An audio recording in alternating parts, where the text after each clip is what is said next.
Mga kabunyog, nakita ko ito sa post ng ating mga kababayan sa post ito ng mga kababayan natin sa Europe, sa Austria. Oh, shinare ito ng mga kababayan natin itong mga pictures na ito ni Harry Roque. O ito mga kabunyog, hmm, ano po 'yan, nakita ko ito sa nakapost ito dito sa account ng Volunteers for Mayor Sunny Trillanes.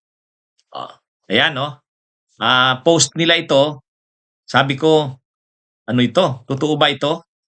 Ang sabi dito, si Roque hirap na raw ang kalagayan sa Austria. Hmm? Hindi daw makakuha ng hotel, hindi makatuloy sa hotel kasi sa hotel nga naman, hindi ka naman papatuloyin sa hotel sa abroad kapag wala kang passport.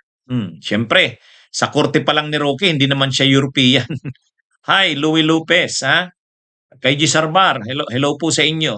Dahil foreigner talaga siya, alien siya, kailangan niya ng proof ng identity at hindi lang yan ID. Talagang passport yan. Sa experience ko po ng mga tour, hihingan ka ng passport mga kabunyog. Yan yung pinaka-proof ng identity mo. Ganyan po sa abroad. Ngayon, ang problema niya, di ba kansilado na yung passport niya? Canceled na yung passport niya. So ayon dito sa mga kababayan natin, nangyayari kay Roque, hindi makakuha ng hotel accommodation. Kahit may pera siya, kung wala ka nga namang passport, hindi rin nag-grant yung political asylum application niya. So, kung nag-grant yung political asylum application niya, tama yung mga sinasabi ni Roque. Saan siya ngayon tumutuloy? Ay, tama naman si Argo. Sabi ni Argo, may mga kukup-kup sa kanya. Yun. Nakikituloy siya sa mga supporters na Duterte. Yung mga supporters niya doon siya nakikituloy. Pero siyempre mga kabunyog, mga kababayan, iba pa rin yung nakikituloy ka. Marami kang i-consider diyan. Pero ang ibig sabihin, hindi niya ma-enjoy yung pagiging turista niya sa ibang bansa. Hindi siya makatuloy sa mga hotels kasi nga wala siyang passport. Ito mga kabunyog, basahin natin tong post ng ating mga kababayan. Post ito mga kabunyog sa GC ng sa page ng Volunteers for Mayor Sunny Trillanes.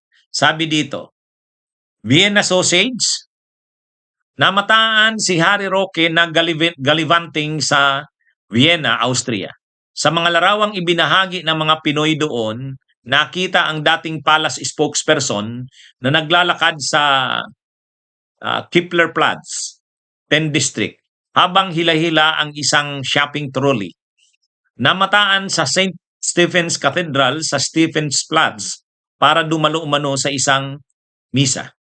Dahil sa kawalan ng valid na pasaporte, hindi umano makapag-hotel si Roque. Ayon sa mga ulat, nagpapalipat-lipat siya sa mga bahay ng kanyang mga taga-suporta. Kabilang ang isang may pinangalanan na leader ng Maisog, Vienna. Hindi tumitigil ang mga vigilant warriors sa Europa. Isang petisyon ang inihahanda para hilingin sa gobyerno ng Austria na ibasura ang asylum application ni Roque.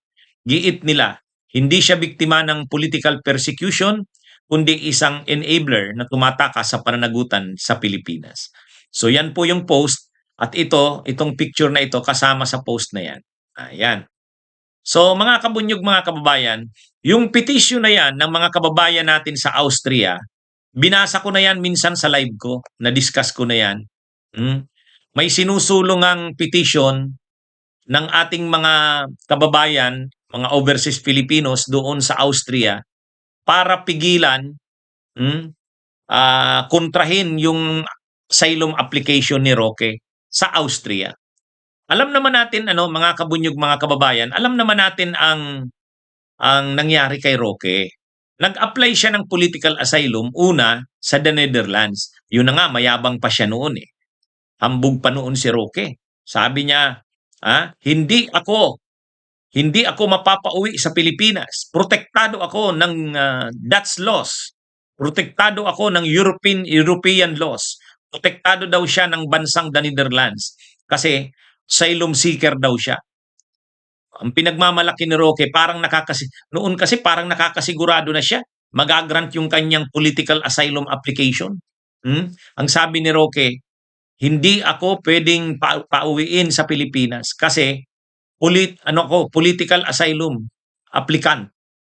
O, kaya lang, ang nangyari sa bandang uli, ang totoo, hindi naman siya pinagbigyan ng the Netherlands. Mabuti nga, mabait ang the Netherlands, hindi siya pinaalis sa the Netherlands. Nandun pa rin siya sa The Hague. O, kaya lang nung bandang huli, sabi ng the Netherlands, ang naging desisyon, hanggang December 10 ka na lang, after December 10, doon ka na sa Austria. Doon ka sa Austria mag-apply. Kasi yun ang nagbigay sa'yo, nag-process ng Schengen visa mo.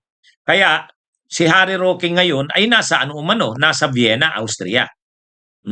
Nandun na siya kasi nga, hindi na siya pwede sa the Netherlands. Ang sabi ng the Netherlands, huwag ka dito sa amin mag-apply ng political asylum, dun ka sa Austria. So, sa ngayon, malamang linalakad na ni Roque ang application niya for political asylum sa Austria. Kaya lang, mahirap siyang magrantan dyan ng political asylum. Unang-una, gumagalaw na yung Filipino community.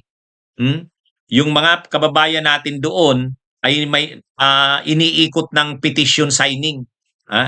Ayon sa petition na yan ng mga kababayan natin, yung petition na yun, ipapadala nila sa Austrian government para hilingin sa Austrian government na wag i-grant ang application ni Roque ng political asylum. Kasi hindi totoo na persecuted siya politically. Hindi totoo yun.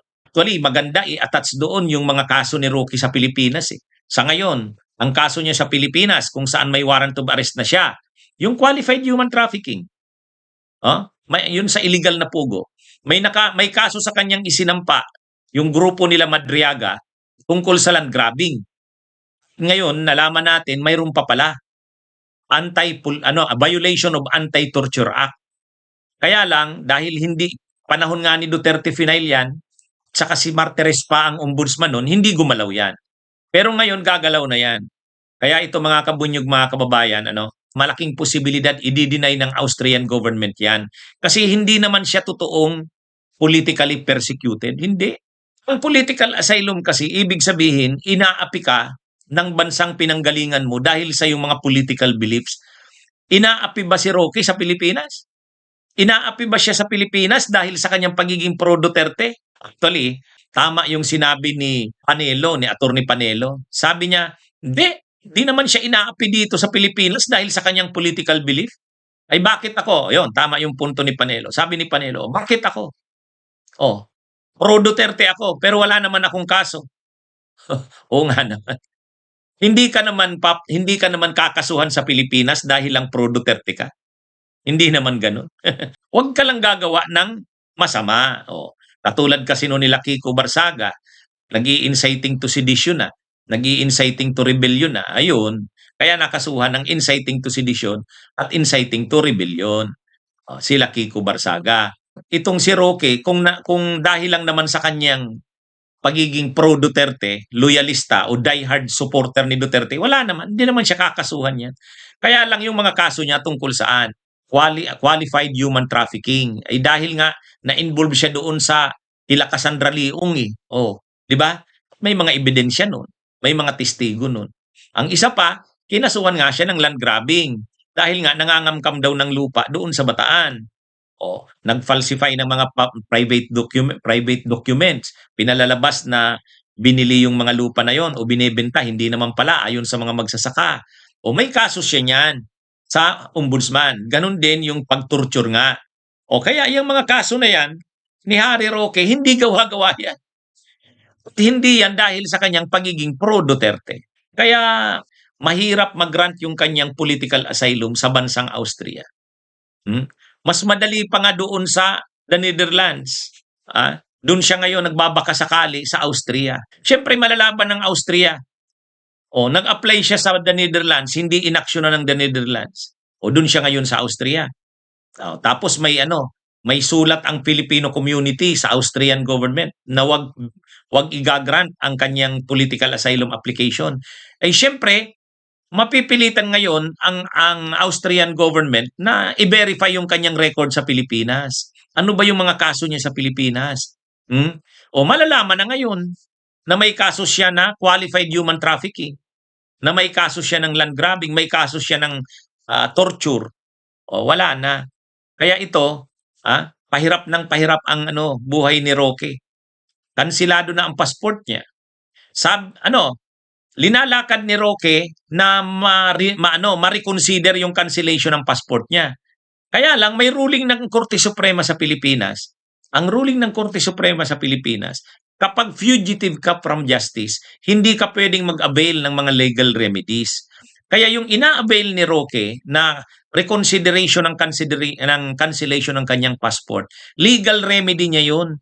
Ang problema, sabi sa ruling ng Korte Suprema, latest na ruling, kapag fugitive ka from justice, hindi ka makaka-avail ng mga legal remedies. So wala yun. Yung ginawa niya na yun na pag-file ng motion for reconsideration kasi gusto niyang i-reconsider yung cancellation ng passport niya, hindi yun.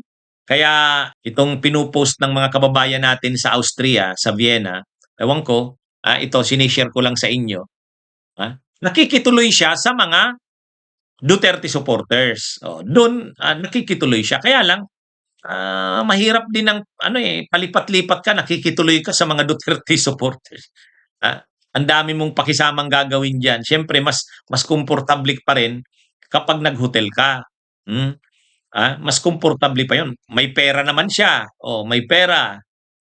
Kaya lang hindi niya ma-enjoy yung pera niya kasi hindi nga makatuloy sa hotel kasi wala siyang valid passport. Canceled na yung passport niya eh. Yan. Kaya yan mga kabunyog, mga kababayan. Yan yung ngayon kalagayan ni Haroro. Bunyog, bunyog, halikan na kasama ka. Bunyog, kapag buklod ay may pag-asa. Luzon, Visayas, Mindanao, isa ang pananaw. Sa bagong Pilipinas ang bunyog isisigaw. Bunyog.